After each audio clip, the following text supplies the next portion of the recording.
Alright, good morning, homesteaders. Welcome back to Arizona Unplugged channel. Where am I at? There he is.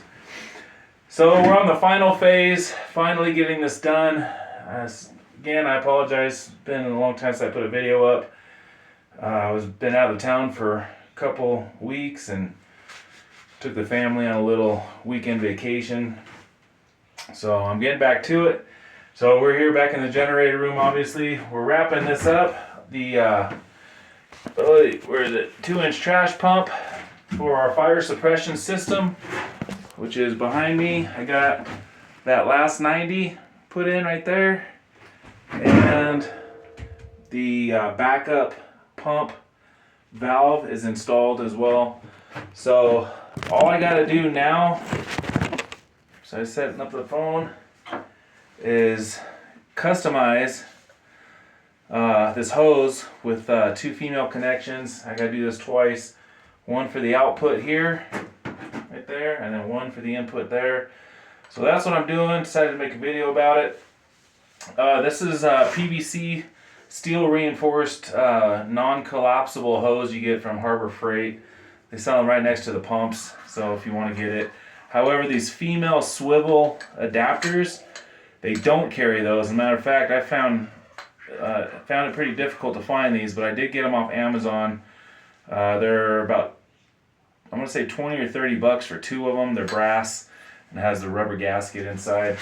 So I'm just going to make this up real quick, guys, and take you guys along. I'll show you a couple of new toys I got here in a second. Alright, so I've kind of already done the measurements here.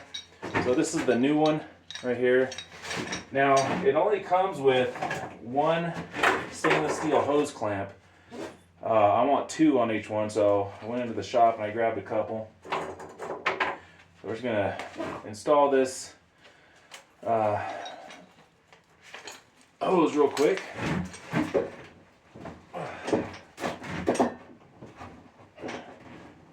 I'm just pressing that barb fitting into the hose.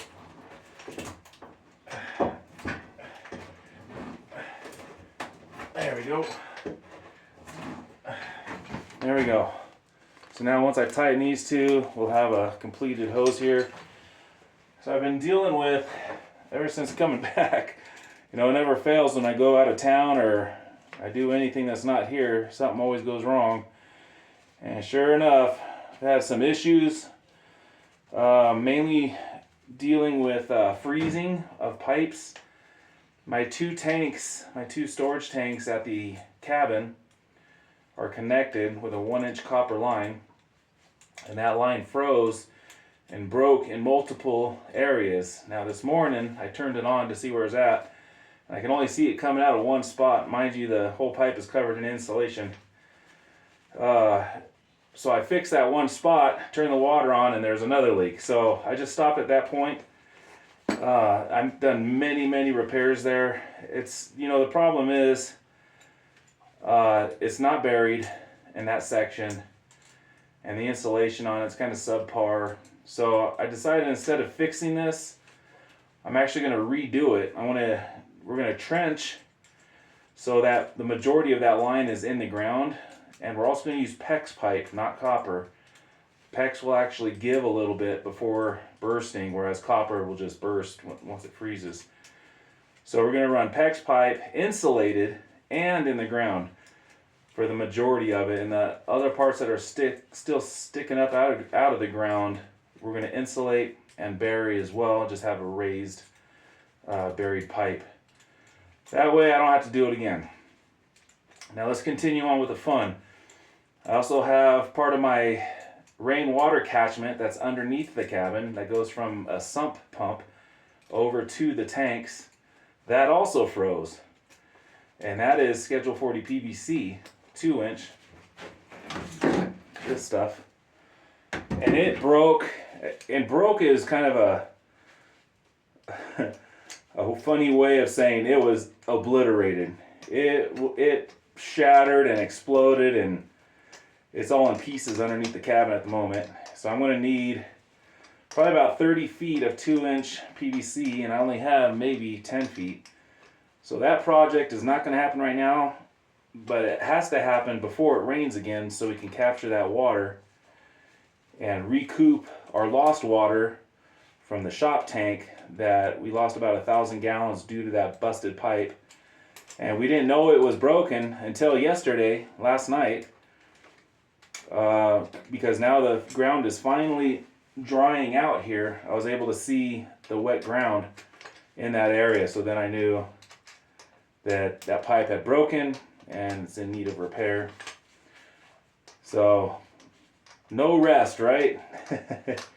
No rest. Working week after week after week from sun up to sundown. Finally getting home, and here I am at it again. That's how it is, guys. That's how it is homesteading. By the way, I like these little ratchet wrenches. Pretty sweet. So I just want to make sure these are nice and tight, and then we'll fit her on there and see if it's going to work. Sweet. All right, there we go. Completed hose. Now, if you missed the video I made regarding the reason why I'm doing this and not just hard piping it in, is basically because this being plastic, it's flexible to a point.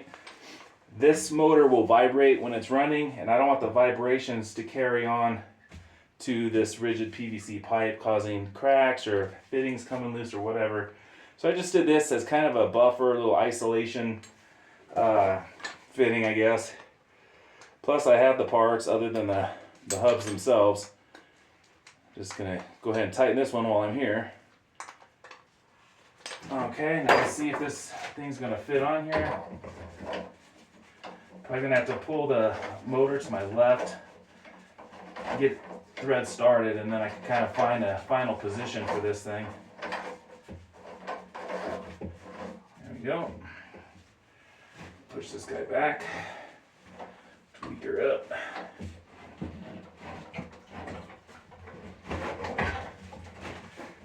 There we go. Another reason why I wanted to use this is just in case there's a blowout or a failure or anything, I'll have some of these pre-made so I can always easily swap it out. This is cross-threading, so I'm going to back it off here. There we go. You gotta be real careful when you're threading anything on the PVC, because PVC is much weaker. You can easily start cross-threading on you. Alright. And we got it now. There we go. So you can see kind of what this is starting to look like here. Now these don't really need to be very tight because that rubber gasket inside is pretty malleable, squishy, and it seals right on there. So there we go. Let me move to this side here so you can still see a little bit. Okay. Now this, here's the exhaust. Alright, so it's going to have to be somewhere right in there. This is a short run, and this piping is pretty rigid. So let's get on to the second one. This is good enough for right now. Boy, it'd be nice if there was a 45-degree turn right here, just to make this a little bit easier to deal with. I could warm it up a little bit. As a matter of fact, I might do that. It is just a PVC pipe. I can get my torch and just warm this up and swing this this pump a little bit more in. So I think I'll do that, but first I want to get 2 more Amazon purchased ends here, and let's make another one of these hoses. Now this is again PVC pipe, uncrushable, what they say. I should say uncollapsible. You know, when there's pressure, especially on the suction side, if you have just one of those flimsy hoses, it'll actually crush it and you won't have any water flow. So to do this, it's pretty simple. Again, these only come with 1 hose clamp, so I've got extras.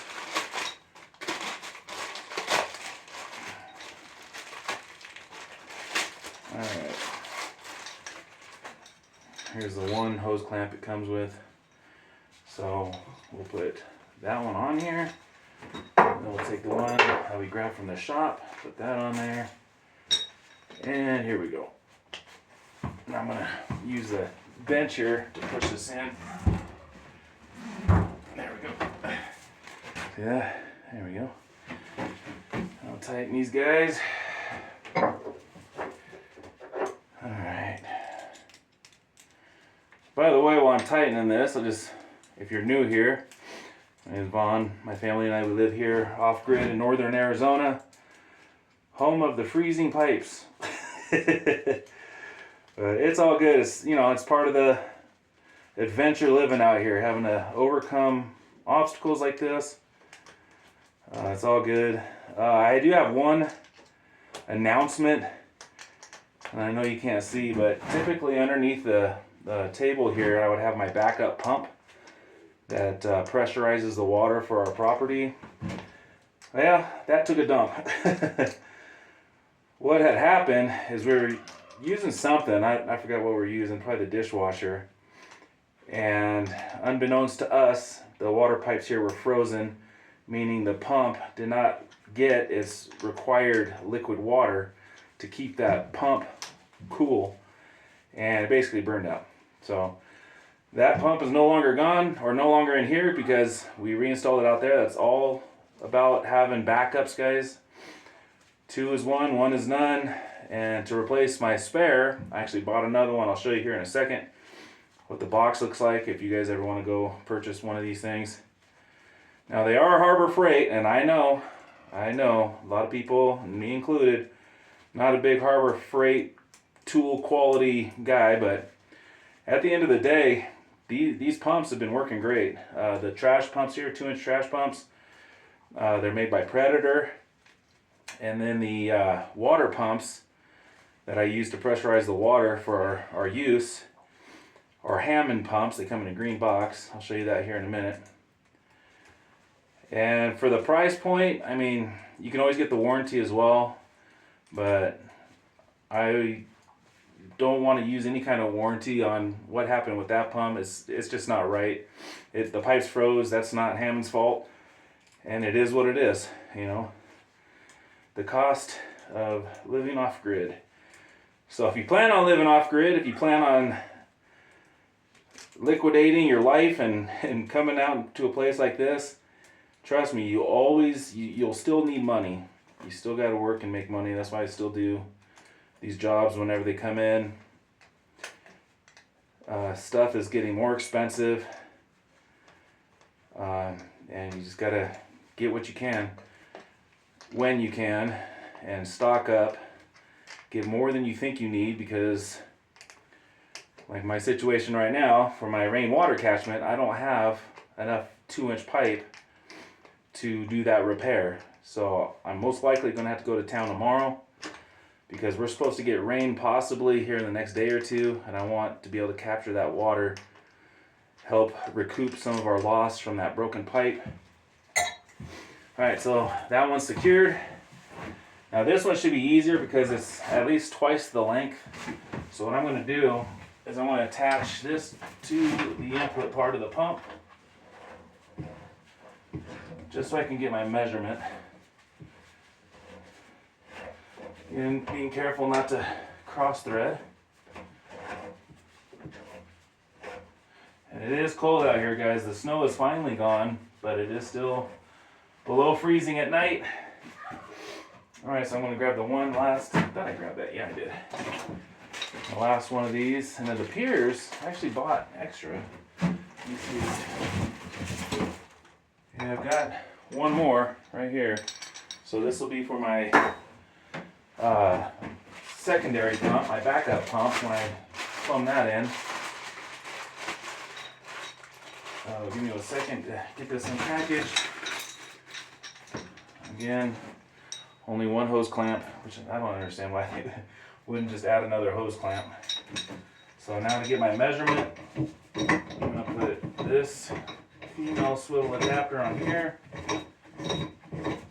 I got my trusty Sharpie, and I'm going to mark this bad boy right about there. So now I know where to cut it.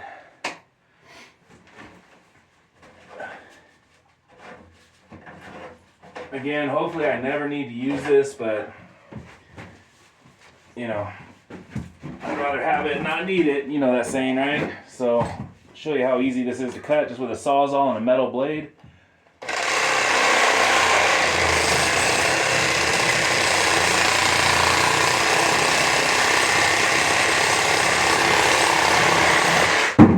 So you can see, you might not be able to see, but there's that stainless steel coil, that wire right there, that kind of gives it a bit more structure. So we're going to go ahead,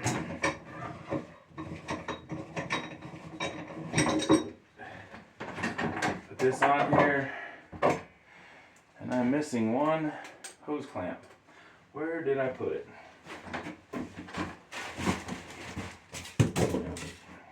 Looks like I'm going to the shop. Stand by, folks.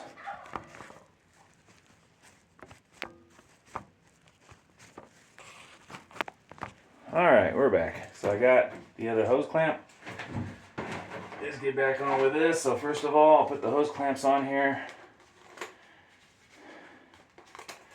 And I'll use the bench to push this barbed fitting inside the hose. There we go. Just like that. Now we tighten.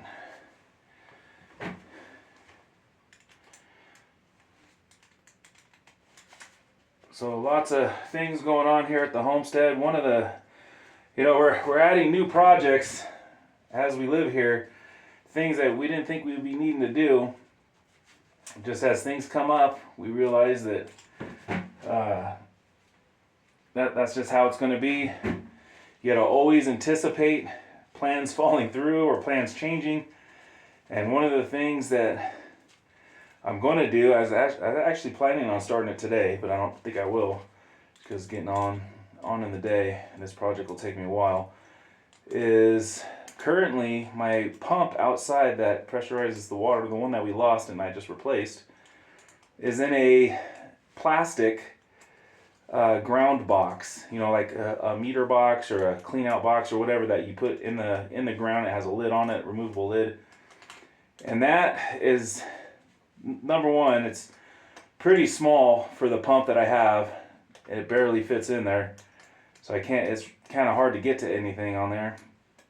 And number two, there's no drain. And number three, it is not very solid. So what I'm going to do is I've got a big pile of cinder blocks out there that was gifted to us.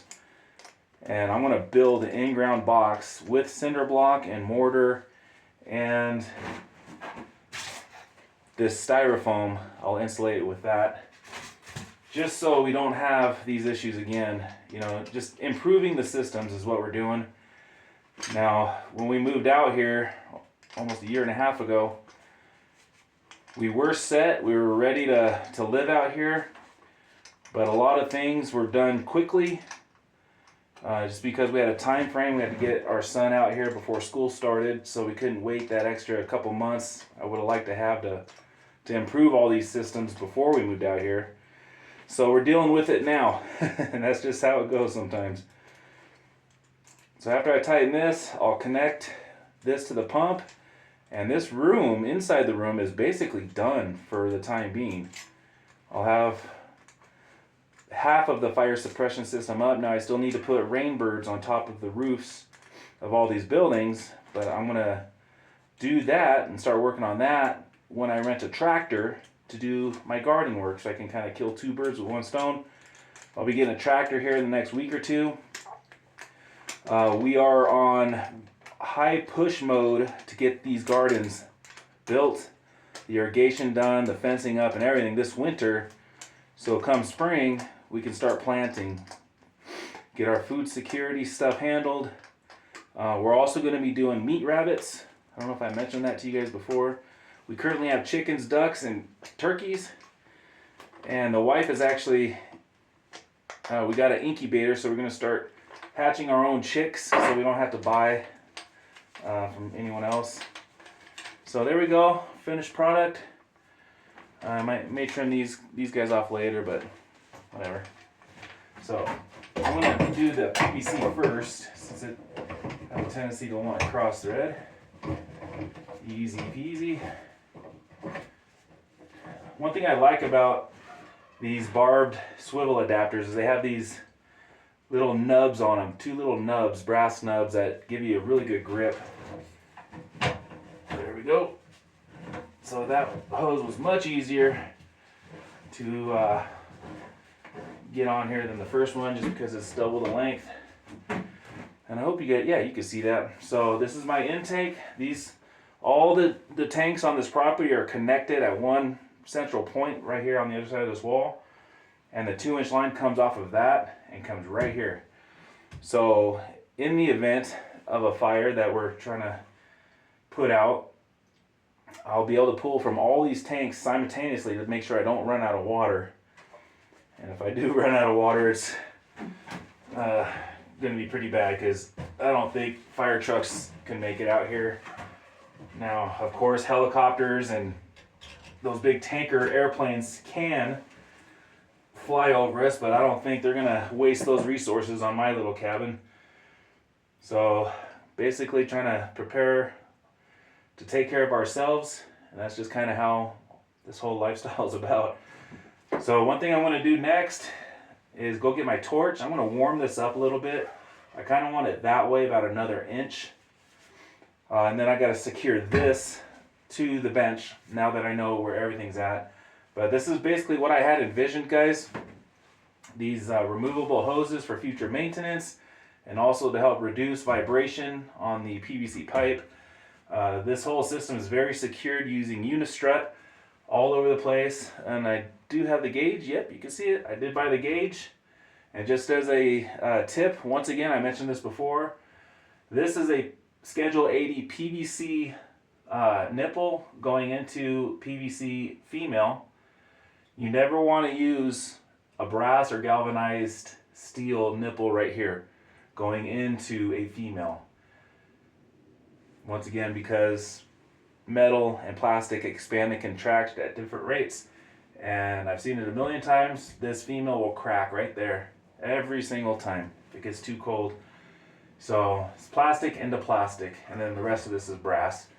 This gauge goes up to 200 pounds, 200 psi.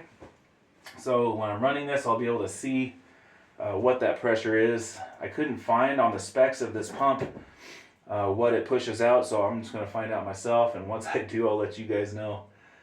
So I'll cut the video here, guys. I may make another one because I want to show you some stuff that I got.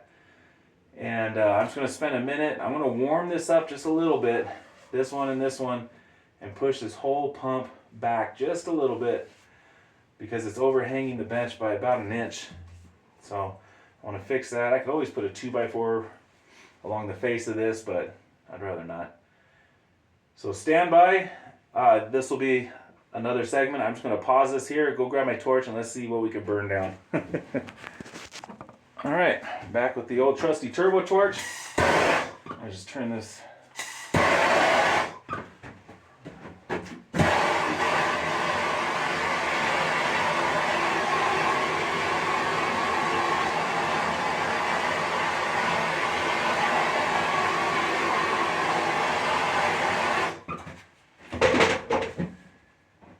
Oh yeah, that worked out pretty good. Right there. See, that didn't take much at all. Right about there is near perfect. It is hanging over the bench by about 1/2 inch. But that's okay. I don't want to put a lot of stress, or any stress really, on these fittings. And I still have enough room right here.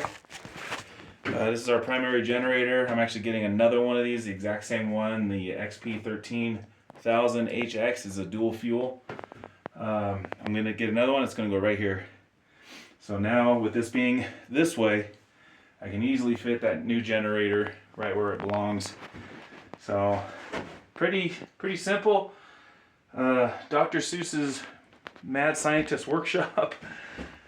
So there's that. So let me show you what we just purchased. I got this Day before yesterday, we were in Las Vegas. We went and took a little vacation to Vegas and decided while we were there to get our backup pump, our new backup pump, since we're using the one that we needed, and also the new trash pump. So we have both trash pumps for this room. Now I'm not going to install this yet. Oh, by the way, they had a sale when I was there, $150 off of that big trash pump. So really happy about that.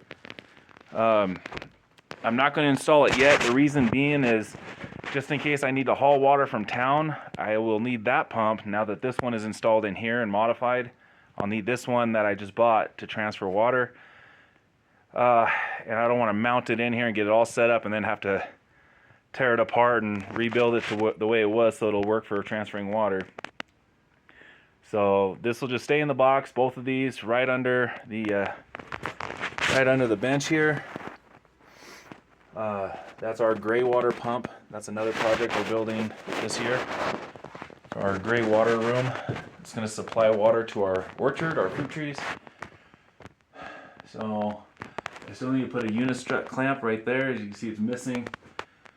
But other than that, man, this fire suppression is actually technically usable right now as far as fire hoses. Now these three right here, well, these three valves, these will go to rainbirds to turn off and on the rainbirds on top of the roof. Those are not in yet, but for the fire hoses that we can stretch out from this building, technically I can use it. So that's pretty cool.